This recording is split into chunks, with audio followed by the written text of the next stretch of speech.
That's right. A very good evening to each and every one of you, wherever you're joining us from tonight. Welcome in the ring. Good to have you here with us tonight. We have a packed program for you. We even got a guest who is going to be dropping by to help us make context to some of the information we're going to share with you guys tonight. Yolanda Thomas is here. Debbie Collins is here as well. And Andrew Cuthbert is here. Ringing that bell one more time for folks like Beatrice Helby. Good to have Beatrice on the line. As I said too, we got Andrew Cuthbert who is here. All the good folks are already here, folks. You all know who those who join later on, who they be, you all know who they are. But good to have each and every one of you folks. For the many places you're joining us from, it is already the 29th day of August, and we're heading to September in full speed, folks, with full speed. Anthony Leon is here, and Deborah Clark is here as well. One for the road. We're going to ring that bell one more time for people like Dwayne McCalman, Alicia Simon Griffith. Good to have you and Melinda McKenzie. Irvin Don Cook, Bennett James is here too. A very good evening to each and every one of you, wherever you wonderful, beautiful, happy, peace-loving folks are joining us from tonight.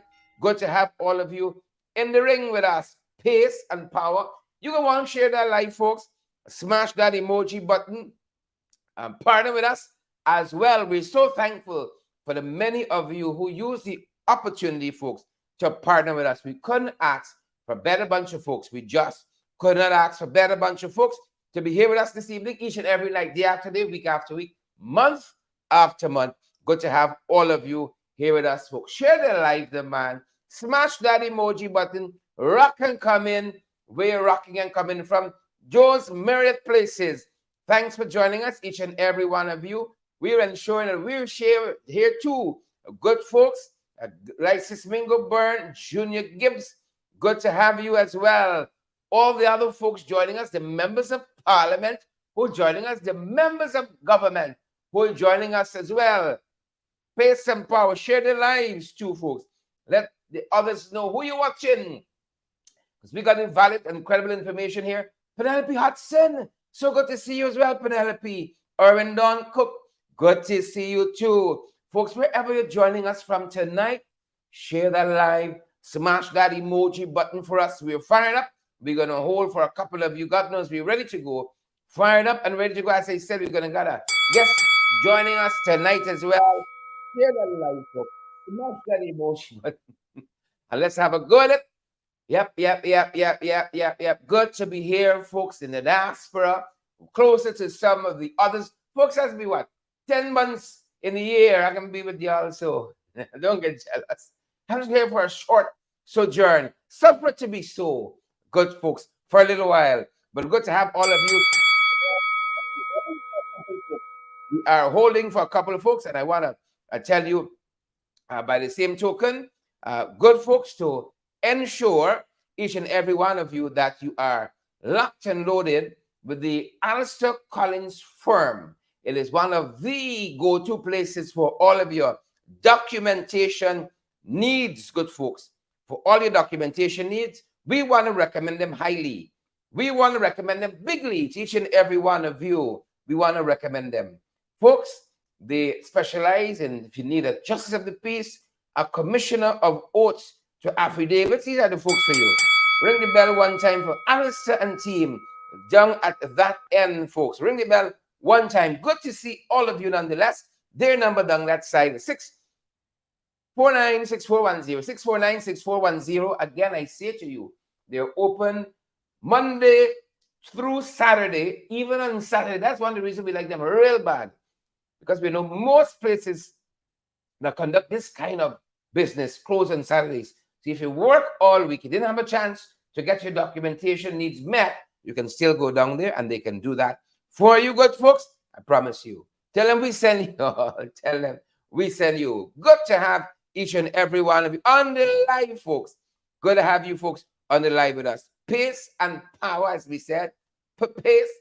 Pace and power. Good to have all of you there. Share the live. We're holding for just a couple other folks.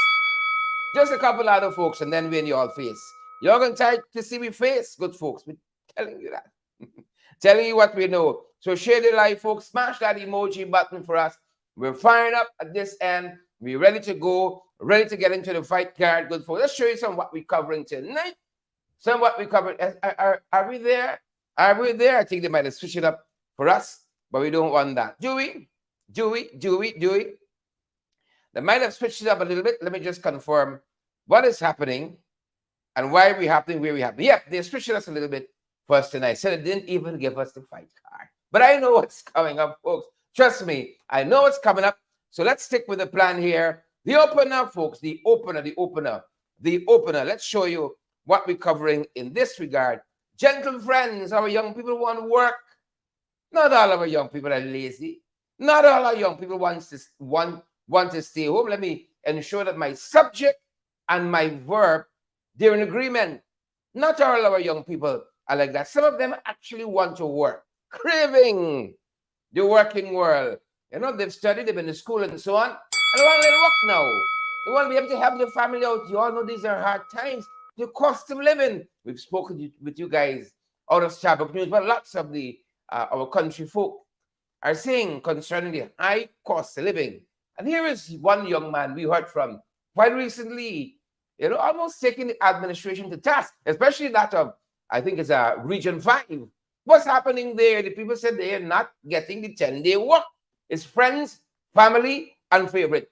That's the opener tonight. Here is one of our young persons saying he wants a job, but he's wondering why he's not meeting the criteria for these thousands upon thousands upon thousands of jobs that we say are available. Folks, somebody tag the vice president for me. Somebody tag Irfan Ali. Installed albeit. Tag him so we can hear what are the concerns of the people. And thank you, folks, for locking in to valid and credible information. Here is what we heard our brother tell us. You know, during the course of the day, he had quite a few things to say, folks. He had quite a few things to say. Take a look, good folks, and take a listen what he had to say. Yep.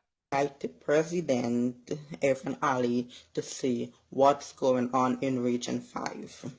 At Region Fort Wellington West Coast Berbies is about the 10-day job. So I applied since last year. I applied for the 10-day job.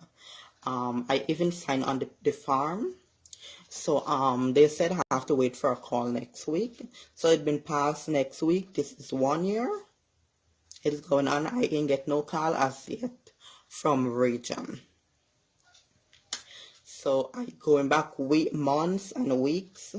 I go back and I tell them I already applied. They checked. They said my name isn't there. Now how the hell I sign that form and how the hell you go and check and my name isn't there? That means they replaced me to someone else who they know. Because in Region, when you go apply for the 10-day job, they have to know you first. They don't help people who really need and interested in the 10-day job, who really need the 10-day job. They don't help. They only help people who they know, who them know them help. They ain't help nobody else. So I leave that. So it passed I think 3 months now. Me and couple African girls went. So we go apply back when we hear they apply. So we apply back for the 10-day job. They say we have to wait for 30 of us. Said we have to wait for next week for a phone call. So the other day now when they have like sign up back for the 10-day job at Tarmac in Bat Settlement. So I went again and I apply again. They said next week. Again, I'm waiting over next week to next week. I ain't get no phone call as yet. I apply on that white sick paper that they gave to sign in Region. I sign on that paper. They go and they tell me that they didn't see my name there. Now, how the hell I sign on paper and just like that it disappear? Which is When I do my research and I think you replace me to someone else who you know, cause they only helping people who they know in region. They're not helping people who really need the job. It has a lot of poor people out there who are really interested in the tiny job, who really want it to look after the family, even they want to start work because if their child going to high schools, they're gonna get more money there to send their child at high school and so on. Well, of course, the president giving money as well, but still, you still want something better for your child. People who really need a job, they don't give the job. They give people who them know. When we went at back to the when we went at Tarmac. So we sign again. We wait till next week again. Next week even isn't meet. This is 1 month on. We ain't get called as yet. The another thing is they're also helping only Muslim people. They're helping people who them know, and they only helping Muslim people. So I know Muslims, somebody who is Muslim. I asked that person ain't help me, the person that they don't know about the 10-day job, and they're so close with PPC, like this close with PPC, and they don't know about the 10-day job, which is they could ask the government to see what part or where they could help people. But all this is common sense. I did my research. I know they only helping people who them know. They don't help people who they don't know. And they only helping Muslim people. Cause I'm Hindu, I ask the same Muslim person for that 10-day job. That person said to me that they don't know about the 10-day job. Now, what's come to your brain when they said they don't know about the 10-day job when they're so close with PPC? Any way, any rally or anything concern PPC, they're always there, and they're so close. And tell me, I asked you about a 10-day job. If you can get a farm, I could sign again for the 10-day job. That person told me no, they don't know about they can't help, right? But here it is. There is a Muslim person in my dam. That girl go ask that same person. She asked the same person, and she is Muslim and she is Muslim. Then when I see with my own eye.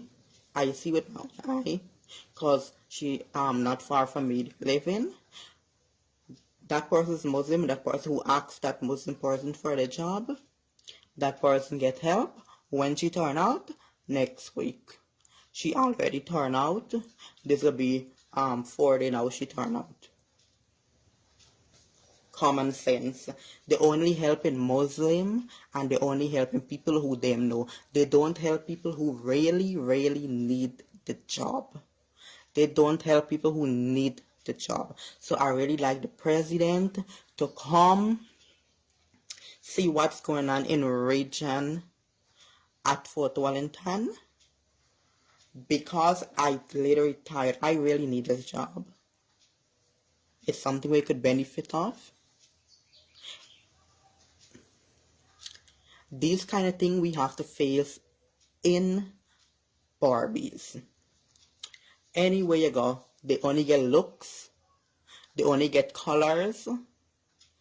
It's one Guyana we have to do with love. We don't have to do with face and who you know and who are that religion, who is this religion. So I need the president to come, see what's going in the region, and let everybody get that in their job who really interested. Because they only helping people who them know. I say it again. They only helping people who them know. Like they don't know we have to stay without. We can't get nothing.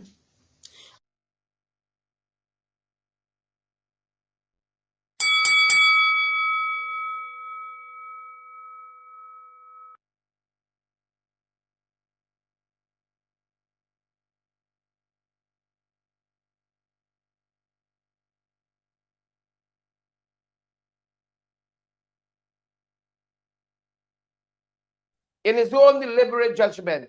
You heard that young man, when he engaged the system, you hear what is his lived experience. There's no type of news. That is not up new AMC, right? A young man is his own deliberate judgment, engaging the system, trying to make a way forward. That is what he's met with. That's what he's met with in the one Guyana. You see, different strokes for different folks, and friends, family, and favorite reign supreme. We can show you that just now. We can show you that in just a little bit. But let's hasten on, folks. Let us hasten on, because we do have a guest with us this evening. So let us hasten on. Apologies there. Let us hasten on. We do have a guest who's joining us this evening. You heard what the young man said. You're gonna change your ways. PPPC and these part-time jobs that were supposed to solve a lot of problems. Well, of course, we know where we are, folks. Somewhat we're tracking internationally. Lynette Cox, good to see you there. Melinda McKenzie, Lester Williams, Susan Jacobs, Sandra Davis, good to have you as well. Jack Powers, the godfather of Barbados, good to have you, Jack, with us this evening. And all the other folks joining us. Take a look what we're covering internationally, folks. Prigozhin was buried today. Yep. Putin did not attend, but they tell us he was buried privately and in St. Petersburg. This was the man who was banished recently to Belarus. I think Putin playing a lot of games. We find that Putin playing an awful lot of games. Moving on quickly. We're in the region. Good, folks. And look some of what we're picking up. Look at some of what we're picking up. The speaker, a long-serving speaker in the polity of Dominica, passed away. Longest serving, served a great many years. Good, folks. And she is none other than Alex Boyd Knights, revered in the politics there in Dominica. And we want to say, what good, Miss Boyd Knights. You did what you had to do. You see, did it your way. That's all we could ask, in one lifetime. If you do it right, you're going to come again. You don't need to be here. God knows. We want to see some of y'all twice. She served well, served with distinction. We're going to say, what good? Alexis Boyd Knight. Dominica is a CARICOM country. CARICOM is a country. And we weeping with those who we are mourning with those who are mourning. She has a distinguished career and passed away earlier today, the 29th day of August. What good? What good? What good? That's all we could ask, You come, you serve your time, you do what you got to do, and then you move out the way. But some people don't want to move out the way, Some people going. But they are leaving. We can talk about that. Somebody says Sarah. In the 592, bring you up to speed quickly with some of the things we're tracking this evening. Wedding house brawl. How you just go from celebrating to big fight and pashway? Well, folks, that's some of what we saw telling us on Sunday night at a wedding house. I think it was on the East Coast. Let me just make sure I'm giving you all valid, credible information. And it was pashway. Some of you would say posh way. How you go to a wedding to celebrate people? And things that so out of hand. Well, folks saw this fella who we seeing, well, obviously badly beaten there. Fighting with somebody else. This wasn't down in Mississippi. And they joined in. And they put a song trashing on him. They're telling us tonight that police are continuing the investigation on this front. Wedding house brawl. Some of y'all bad like that, Some of y'all bad like that. We're watching it, folks. Hastening on. Remember we told you guys quite recently that the toilets, I think in this morning's program, at the Cheljagan International Airport have not been working for some time now. Well, them boys run out since we broadcasted that, since we were talking about that this morning on the morning program. FYI, I really want to thank all of you who tuned into that humble morning program. Since that time, they said they're installing a new water system there, not because of us. But that was responsible for the water shortage. They said they didn't catch up something right, something burst, triggered something else, and you had a shutdown in the system there. Water-wise, the Cheljagan International Airport That's what they'd have us believe. That is what they would have us believe. But we know it wasn't because of the hundreds of you who show up here. You know, they haven't got time to fix anything. But because they understand the power in the numbers, and that you all will allow them to carry on like that, we got to professionalize how we operate, right? And our guest who lives in the diaspora, hails in the diaspora, he can tell us we got to pick up the pace a little bit. We're falling behind consistently. You got one little pipe to touch up. But this is what happens when you give friends, family, and favorites, and you don't hire the right professional people. Now they have to come and say, oh, womp, womp, womp. You can't have an international airport without water. You just can't. The two things don't go together at all. Come on, Mr. Is it Zier, the CEO there at China Jacket International? Pick up yourself, man. When you went to Dubai the other day, that's how you saw those folks operating. We're supposed to be getting better, and the Irfan want to be out here puffing up his chest, talking a bunch of tripe. See Paul, Narain, he going back as GAU president. Folks, they promised they're going to open the sugar estates back. That were on the way to closure, nonetheless, because of their poor management of the industry. They promised us to take care of the sugar workers. We saw the folks there over the weekend protesting, in Region 6. Poor management of the industry. What have they done? Since they come in, that is worthy of Sipal Narain going back there as GAU president. Waste men, waste time. But we understand the politics to control everything from the center. To control everything from the center. But we can watch him, be on him like white and rice. Keep them accountable. That's the role he got to play. That's the role. Of course, they got the sycophants. Of course, they got the supporters. But we're watching them nonetheless. What kind of tenure will history remember the DPP, Shalimar Ali as having had? When she no longer holds that role, and history now settles and chronicles for us for all times the kind of tenure that Shalimar Ali had. What is history going to say? We just came out of the whole Dharmlal saga of a 16-year-old who alleged being brutally raped by the then Minister of Local Government and Regional Development. That missive she detailed and dispatched to Ali, would make his skin crawl. For thrillers, that would top the Times bestseller list 52 weeks. They would top it. And we sat back and watched what transpired in the national scene of how they use every trick in the book to bring about what we saw. One hope is not the final conclusion to that whole matter. We hope. Then we turn our attention, to the conduct of this DPP. She's special. In this Bartika situation, where a man imbibing, they say, at an establishment, one report said some rum fell on the counter. The proprietor's son, armed with a hammer, beat him to death. We learned today that the Palencia Court step yet, it's 2 days, 3, 4 days since that horrific act took place, reprehensible action. And we heard the DPP recommended that this gentleman from Bartica is placed on station bail. That is what we were made to understand, that the DPP recommended station bail.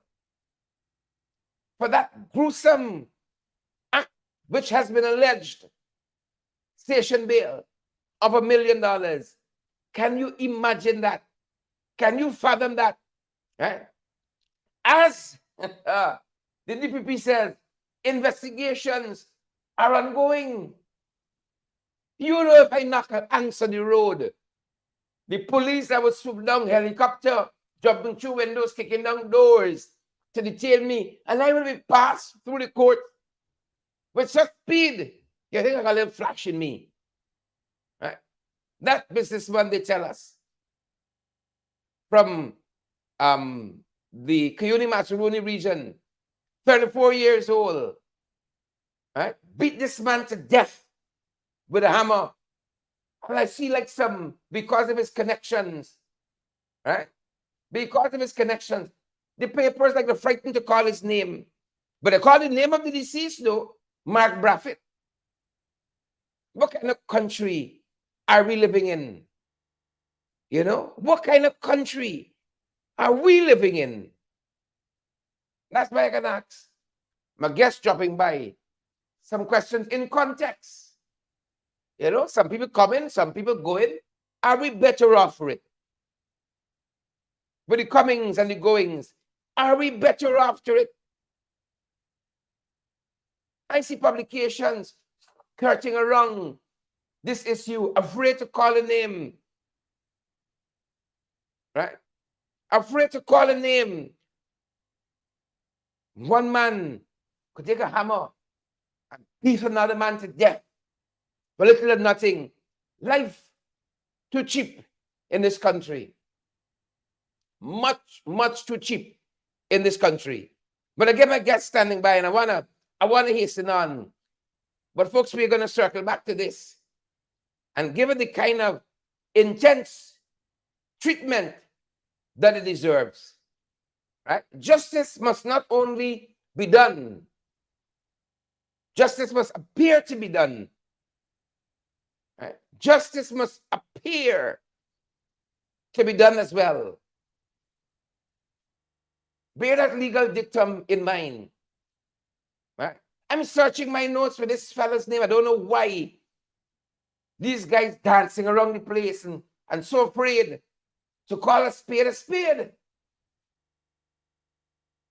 So afraid and timid to call a spade a spade. It is what it is. We got to pursue the truth wherever it leads in journalism. Share the live, folks.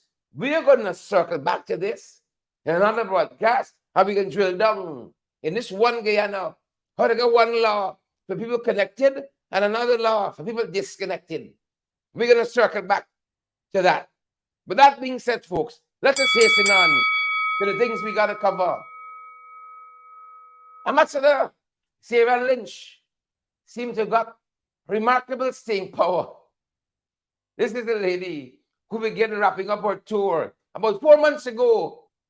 Ever so often is a dinner party, is an interview. Today was no less than one of those, and she could be here for the next 5-6 months. For the next year or two, but she going. This is what Nancy Reagan, former First Lady of the United States of America, described as her husband's departure, ailing from a dreaded disease. She says a long goodbye. This is Sarah here. Not ailing, of course, from any dreaded disease, but this departure. This is a long goodbye. I'm beginning to wonder if Sarah got some staying power. If Sarah got some staying power. That brings me to my guest this evening, good folks. That brings me to my guest this evening. A man who understands all the ins and outs and the back channels. The man himself, Professor Shamir Ali, is joining us live this evening. Good Professor, evening. a very good evening to you. How are you doing? Good evening to Sheridan team and good evening to all listeners globally. Well, Excellent. thank you. Good to have you here, Professor. If you can tilt that camera an inch down for us, we'd be grateful. Perfect. Thank you so much, Professor. As I said, again, welcome. Folks, if you've been living on the rock, Professor Shamir Ali helps us to understand international issues ever so often. We tend to feature something he says in our little our little edition. We call it Back Channels. And on Monday, we tend to release that. We're privileged to have him live in the flesh. So you all know it's not no AI generated commentary. This is the man himself. Again, Professor, welcome. Thank you very, very much, Sherrod. And at this time, prayers and best wishes to the Floridians and everyone in the Gulf Coast. They are expecting huge storm, waves 12 to 15 feet. So our prayers and best wishes are with the Floridians and everyone in the Gulf Coast waterfront areas. Thank you. Excellent. Our thoughts are with them. Professor, as we start, this morning, Sarah Lynch was in an interview with Gordon Mosley, extraordinary journalist who mans another place for valid and credible information, News Source. She sat down with him for close to half hour and spoke on a range of issues as we kind of decipher diplomatic speak as only you can, Professor. What do you make of the ambassador's tenure broadly? Her Excellency Sarah was overqualified, is overqualified, highly respected in Washington, an expert in security for the USA. Guyana is very important for three reasons. The oil,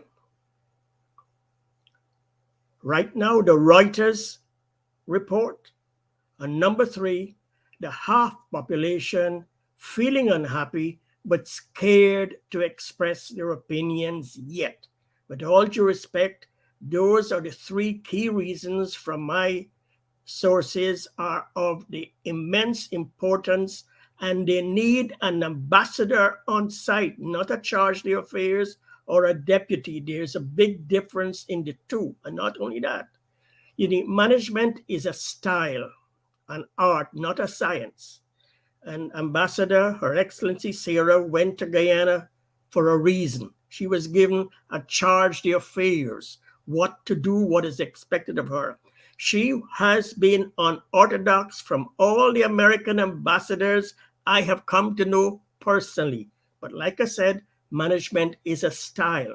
Based on her charge, she chose to get very, very close. I listened to the 24 minutes of Gordon Mosley's interview 3 times. It was very impressive, very informative. Half of the people from that interview praised the ambassador, and half with all the derogatory names. That tells you what the situation is in Guyana. Half of the population are not happy with her, and half are pleased. What caught my attention is very early as she arrived, I saw her with the picture on the West Coast hugging babies.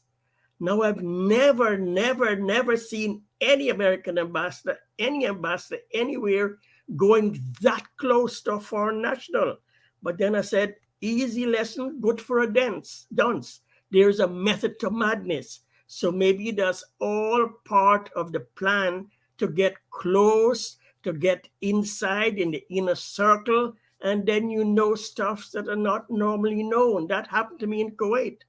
It took me a little while to get into the circle, so I'm in the know. So that is part of the tool tricks in an ambassador's toolkit that he or she will decide to use. But I know she has been well trained educationally. She's a graduate from the Fletcher School. Some is known nickname Department of State Mafia, and she is one of 4 in Guyana, to the best of my knowledge. So they are a very elite group, and she's overqualified. I wish personally she had done more with the same interest, the same enthusiasm, the same energy on the August election installation, with getting the opposition and half of the population getting some fair and balanced judgment. And Well, when there are all the other items, she could have been a little bit more outspoken.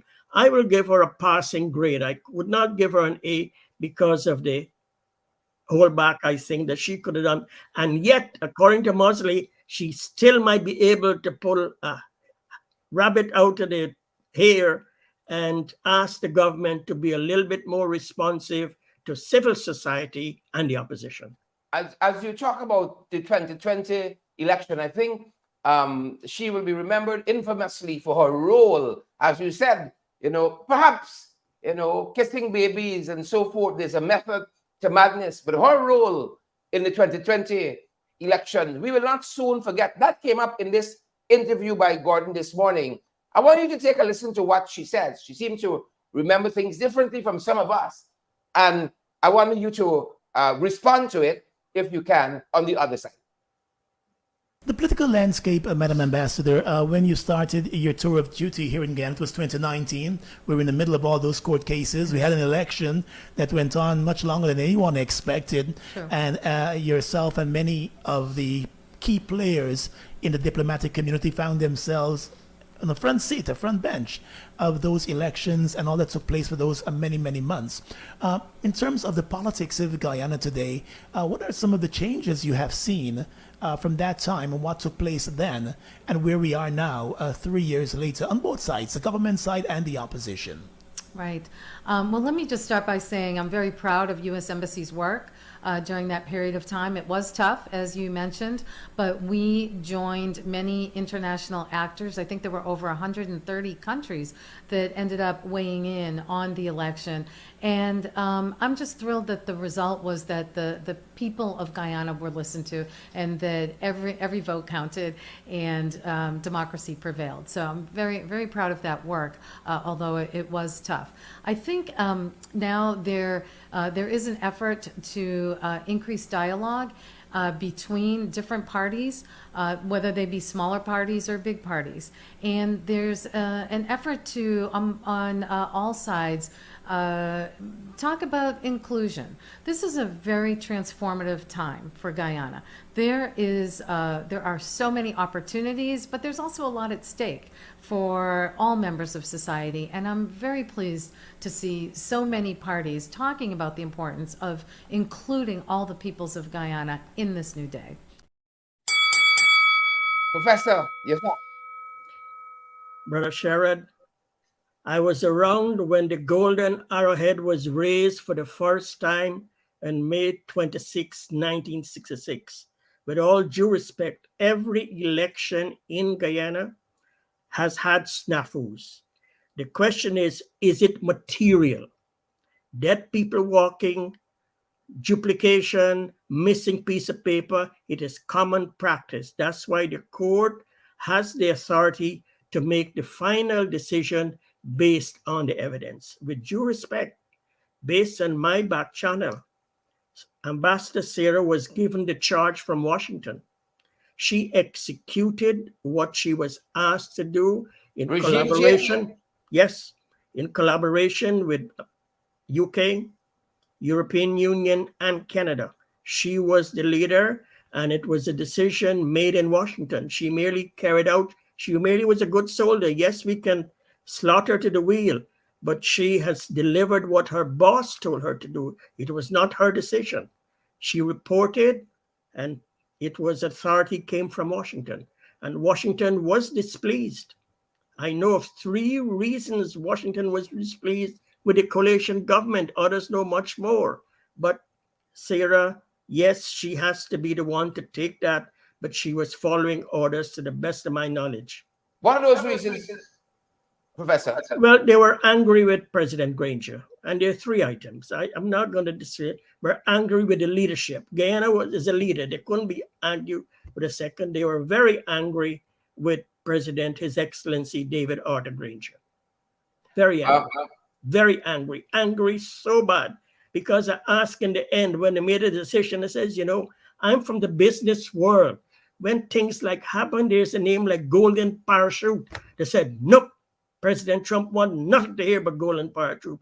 I said, but that is a wrong decision. You don't do things. You don't kick people at the curb. You do that in Afghanistan. You do that in the Middle East. You do that in Libya. You do that. Oh, you should not repeat that. That's, but it was decision from Washington, and Ambassador Sarah carried out her orders. All right. Decision. She might have facilitated other stuffs for other reasons, And that is best of my knowledge. For the folks who are now joining us, we are speaking with Professor Shamir Ali. He's the former ambassador to Kuwait. We're examining the tenure of Ambassador Sir Anne Lynch here, well, in Georgetown, her ambassadorship. She had an interview with Gordon Mosley this morning, and we're kind of wailing our way through some of that discussion that they've had. She mentioned this whole issue of inclusion locally, and we are moving to being more inclusive. Professor, my own gauge of things is the ambassador has to look back over tenure and say, are things better than when I left? You know, than when I started? Are things better? Have I moved the needle on social issues and political issues for both countries? Because you're looking for a win-win. Did I move the needle? Gordon picked her up on the same issue and said, but you know, you talk about inclusion here, Ambassador, but these guys aren't talking to each other. Opposition talking with the government, or rather, the government is not talking with the opposition. I wanna get your take on that after we hear Gordon and the ambassador on that very point. But you know what? Many of them are talking. They're not talking to each other. They may be talking about each other. So, do you see a role for the U.S. To sort of brokerage discussions between these key players? Because on one side, you're talking one Guyana. On the other side, you're talking about discrimination in one Guyana, and parts of Guyana not getting a fair share of the economic bloom that we're seeing. So, do you see a role for the U.S. in brokeraging discussions between them? The U.S. stands ready to help in that role, for sure. I think open dialogue, frank discussions are very important.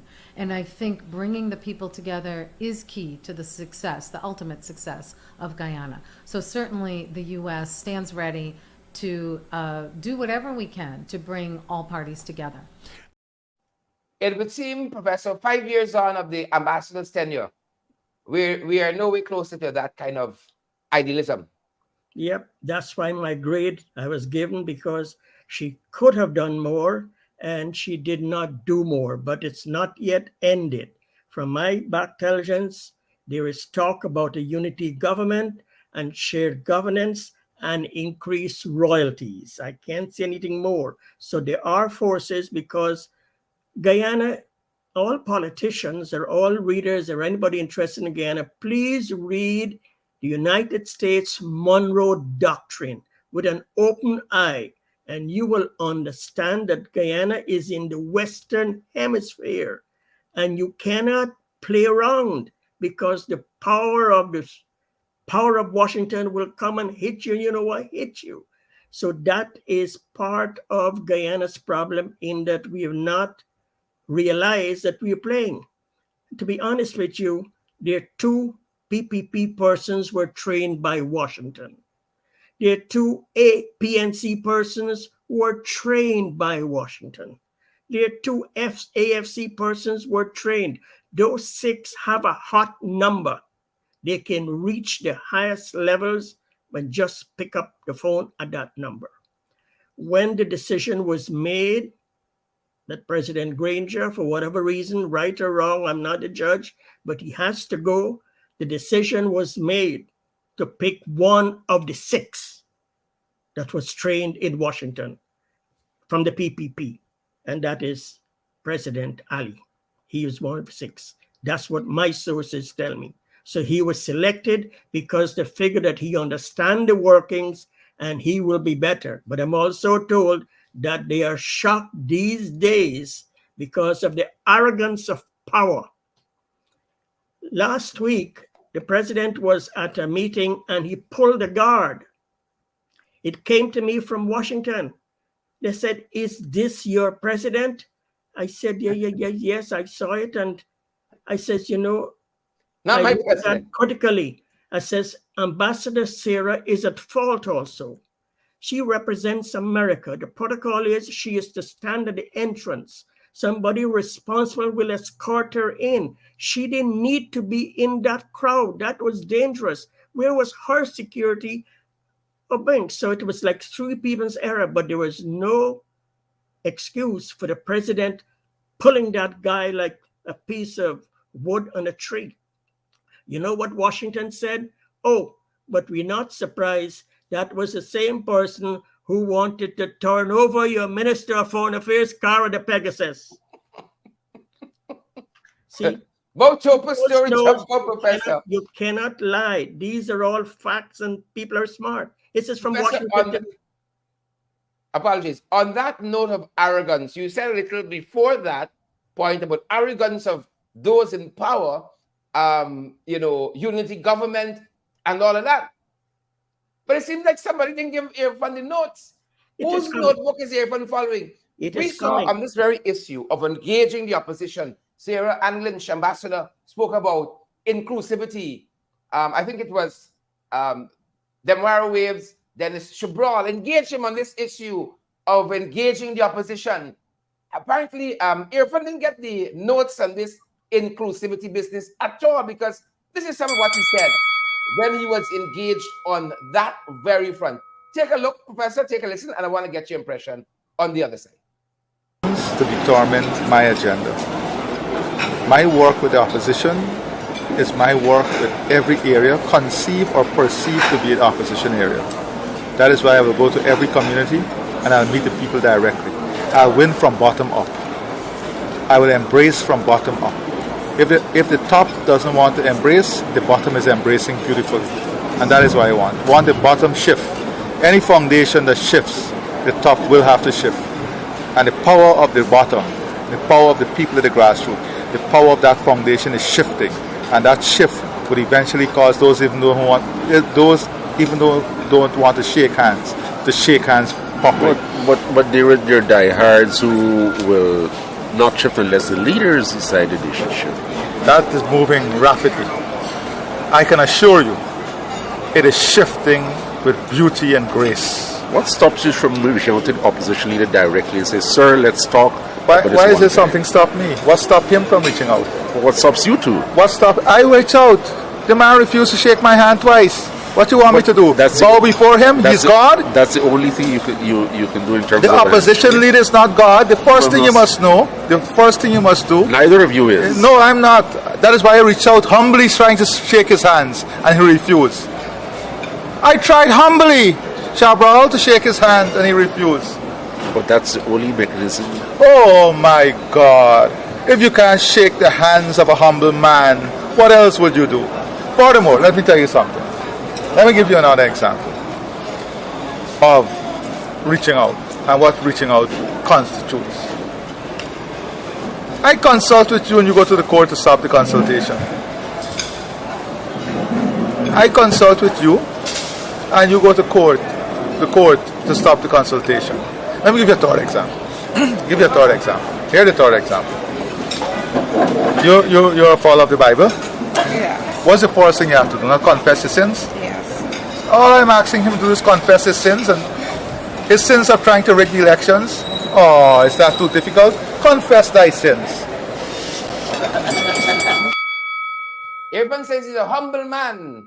Sarah says we're moving towards inclusivity. Irfan says things are shifting with beauty and grace. Professor. The Bible says, the Quran, the Bhagavad Gita, the Torah says, he that humbleth himself shall be exhausted. This is August 2023. Election was 3 years ago.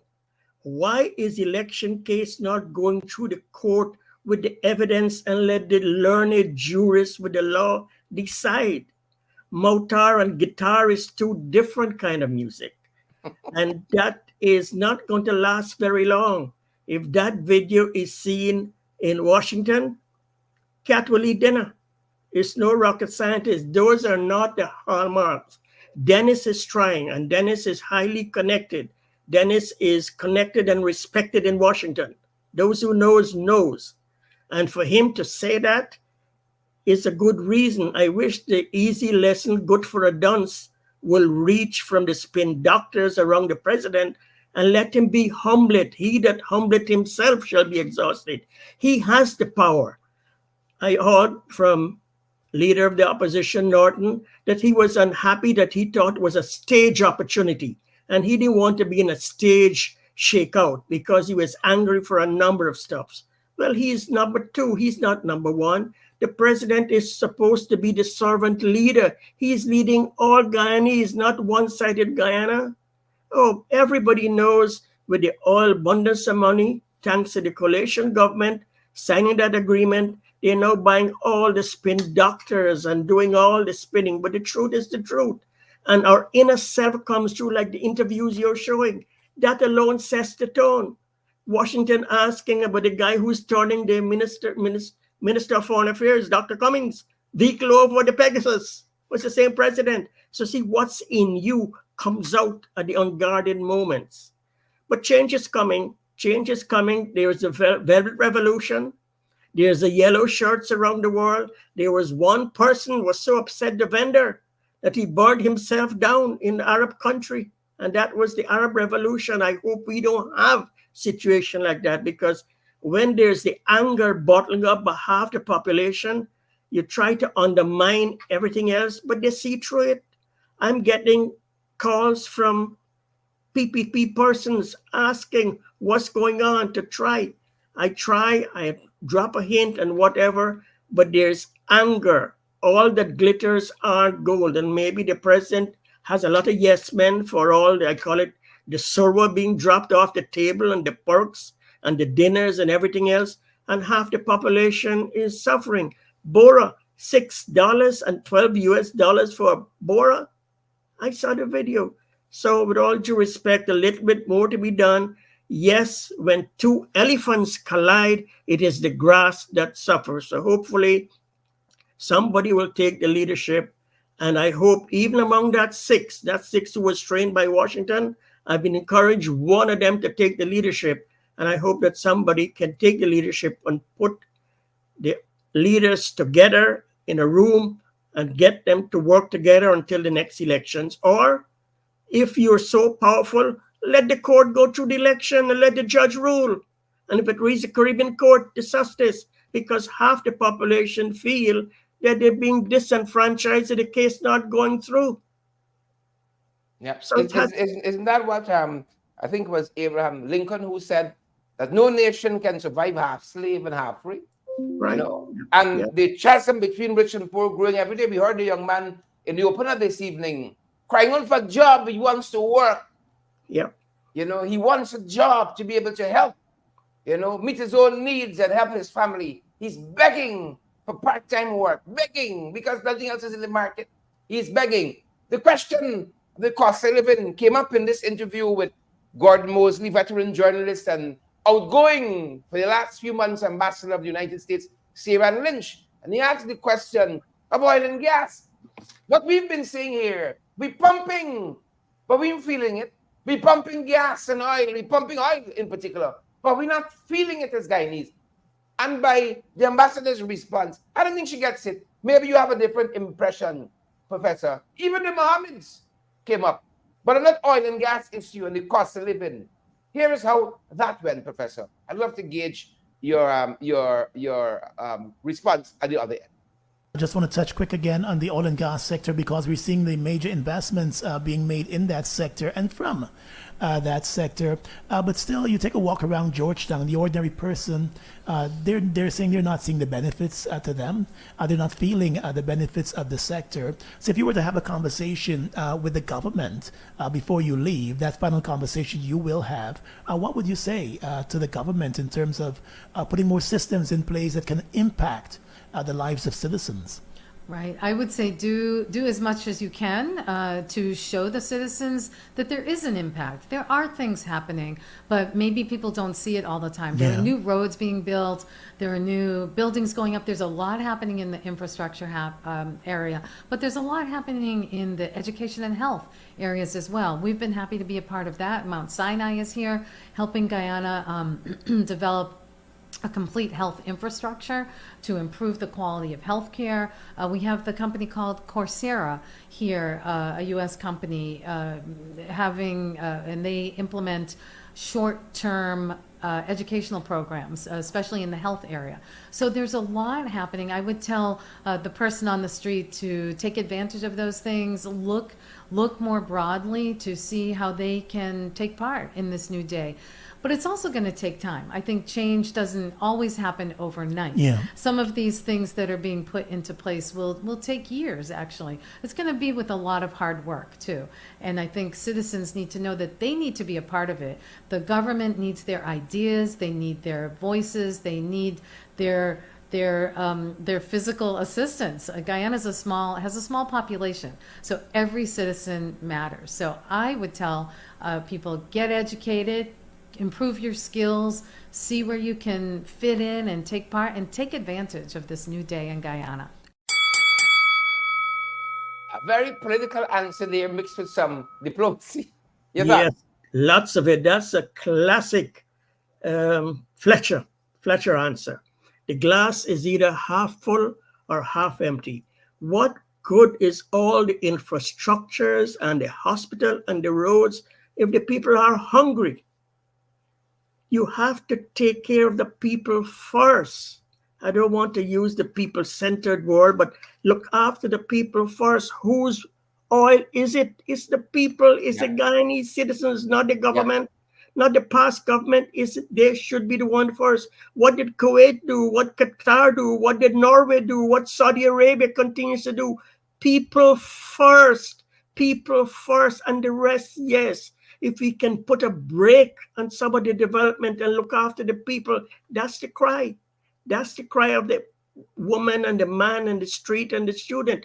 Yes, the degrees are there, but if those degrees are not accredited, it's not even where the ink is printed on, because those certificates have to be accredited. If not, your pastor surely is nothing. It's a piece of, I don't want to use the other word. So if they have accreditation and they have value, yes, but just don't do the courses for going through the motion of doing it. Education is critical, but education is after your belly is full. If you're hungry, how are you going to absorb? You wouldn't retain anything. Yeah. So she, with all due respect, she missed the bus. The base, if the foundation isn't there, the structure will fall, the hospitals will fall, the roads will break up. And believe you me, those big development is because there's the big kickback. The standard contract price for agency fees and commission is 10%. But I'm told every day is Guyana is 40% kickback. So the more the projects, bigger the kickback. That's what it is. That's what's happening. And the ambassador knows that, but she is guarded and she knows what she's doing and she's trying diplomatically, but she knows the truth. When she goes to bed, she knows the truth. And she hoped what she said, that they will read between the lines that things are not kosher. That's the Jewish words in New York as there seems, and there have to be a change. I'm hoping that the people don't decide to take matters in their own hand when they become, they said, remember the French Revolution, a hungry person, an angry person? It can happen. So don't get into this la la land. The people are suffering. Yeah. I asked a member of the opposition, what is holding back your leader? I said he's holding his horses because he doesn't want to get bad name. And when the people decide that he is not doing, they will decide what they want to do. That's what I heard today. Because I asked, what is holding the leader with all those revolution? I saw where the mouths are covered with a red thing around the world, peaceful resistance, Mahatma Gandhi, Abraham Lincoln, Dr. Martin Luther King, peaceful resistance, the March of Washington. It can happen in Guyana. People will say enough is enough. And some will make the example for the greater good of all. So with all due respect, I hope the PPP advisors, and they're smart. They've been in government a long time, but they have too many Johnny-come-lately with arrogances, born after independence, who don't know. With all due respect, they were born after and they got a position power, but that goes. One person asked, what will the PPP do with all their money? I said, well, it's all born in hell because they'll be going in a square box or maybe some gold appointments because it all will leave back. But when the government changed in 2025, they asked me, and I've given my advice with certified financial auditors will be coming in from the US, independent, with SOKU, all between the law, hold the scales evenly and do the certified financial fraud audit, justification of monies, where did the monies come from, use of funds. Yes, you can have the bindle, But remember the Kabaka, Lyndon Forbes, Sampson, Burnham, when he nationalized the Booker Group, Booker came with a plane load of information and files. He said, "Oh, okay, but we can use the figures from Guyana Revenue Authority. The same thing will happen in 2025. Whatever figures are there with the Guyana Revenue Authority, that is your source of wealth. Other than that, it's corrupt wealth." Yeah. And we see Well, what's happening around the world. So change can come. It all depends who have the chutzpah in the leadership to do it. and talking about that last bit there, about change and money, who got the money and so on. A big part of this interview, you pegged at 24 minutes, and the longest part of the interview was dedicated to the Mohammeds, as you know, who were reported on by Reuters quite recently, a seminal piece by Reuters on the conduct of the Mohammed business people. Sarah Lynch has kissed babies. You said it's not very normal for ambassadors to get that close to political families. Election day, she was being jetted around by Chamish Jagmohan, who it is alleged himself is on investigation by U.S. authorities.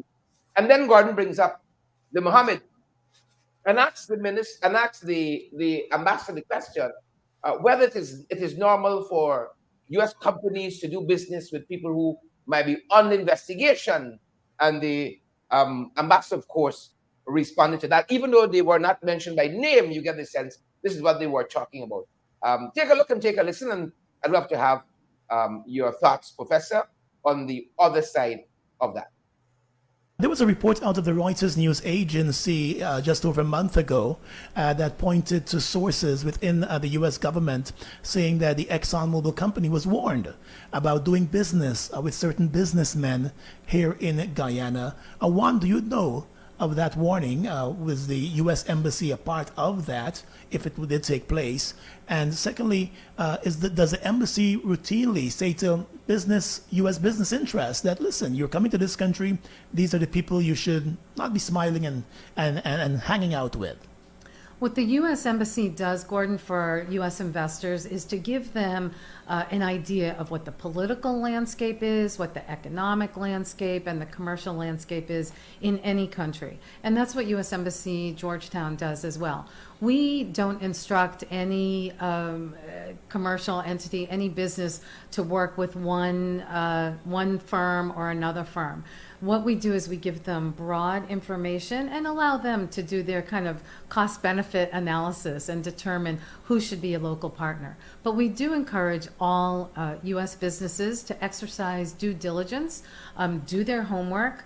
I'm always telling businesses to do your homework, come to Guyana with a plan, have a vision for what you want to do, and then engage with a local partner, meet several of them, and determine who you want to work with.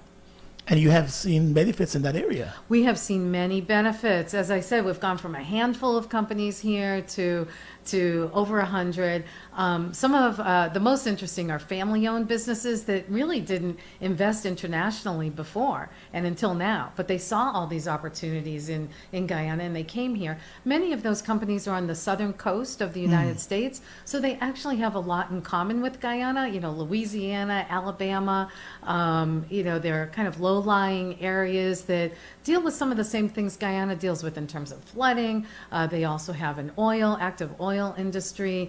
They have fishing industry. So they have a lot of things in common with Guyana. Meyer Marine is a wonderful shipping company in the U.S. It's a family-owned company that first-time investors overseas, and they chose Guyana. So we're very excited to, tell the Guyana story, and we're doing it through phone calls, webinars, trade missions. We've had huge trade missions here from Louisiana and Florida, actually, and those trade missions have resulted in deals. And this is good for Guyana, good for the U.S.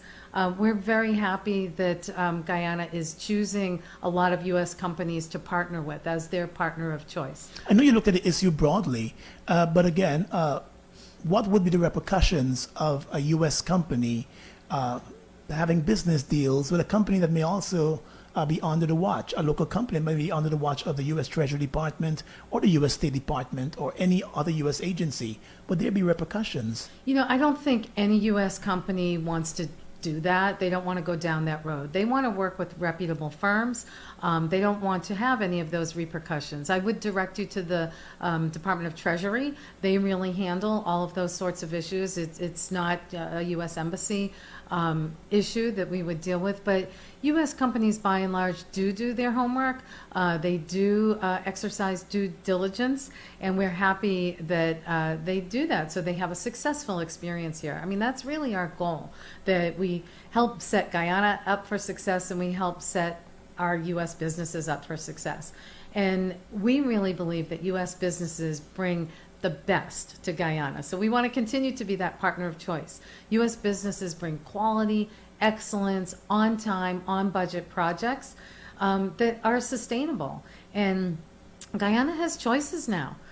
So we know it's competitive out there, but that's my job, is to fight for these U.S. businesses, and I think we've by and large been pretty successful, and we have happy companies that are cooperating and learning a lot from their local counterparts.